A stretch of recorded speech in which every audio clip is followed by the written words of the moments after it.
And Liz, your other work in progress at the moment, you told me, is another historical novel. Yes. Tell me a little bit more about that. That's The Gentlemen Go By, yes? Right, now that, of course, is a quote from Rudyard Kipling's poem called The Smuggler's Song. And it is a smuggling story set on the Isle of Wight, where I grew up. And it's set at the time of the French Revolution, but as I say, but in England, not in France.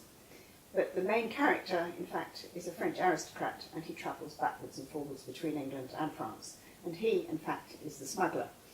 And it is based on a real character who did live and work on the Isle of Wight, who wasn't an aristocrat at all, but he involved everybody in the community to make them prosperous, and also it made them keep their mouths shut, because they were all in it together, yes. Exactly so. And so they befuddled the authorities actually for years.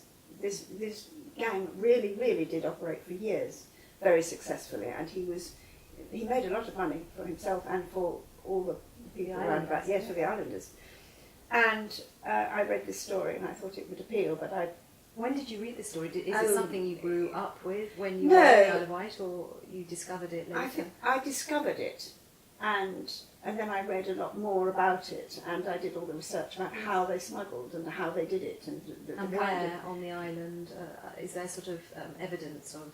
Yes, there is coves and places where they would... Very much so. In fact, the farmhouse that I lived in as a girl, in one of the barns on the wall, it was a very old barn, were marks on the walls that looked as if they'd been left by sort of pitchforks and things being left there, resting there.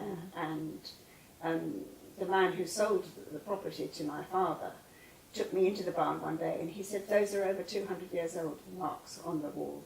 And he said they are the code that the smugglers used to one another to say, right, this code meant so many rolls of silk, and this was barrels of brandy, and where it was hidden. So carved into the wood of the barn? It wasn't carved, it was just marks on the wall. Right. Yes, and they were still there. Gosh. Over 200 years later.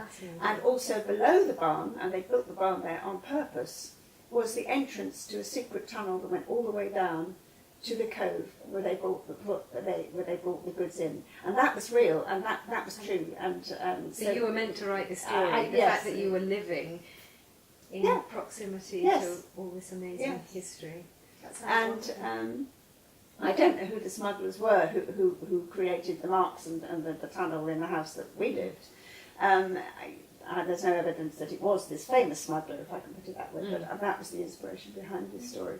And but this story has a romantic thing as well, and danger as well, not just from the fact that the authorities. There's more to it than that. Wonderful. You've done so much work, and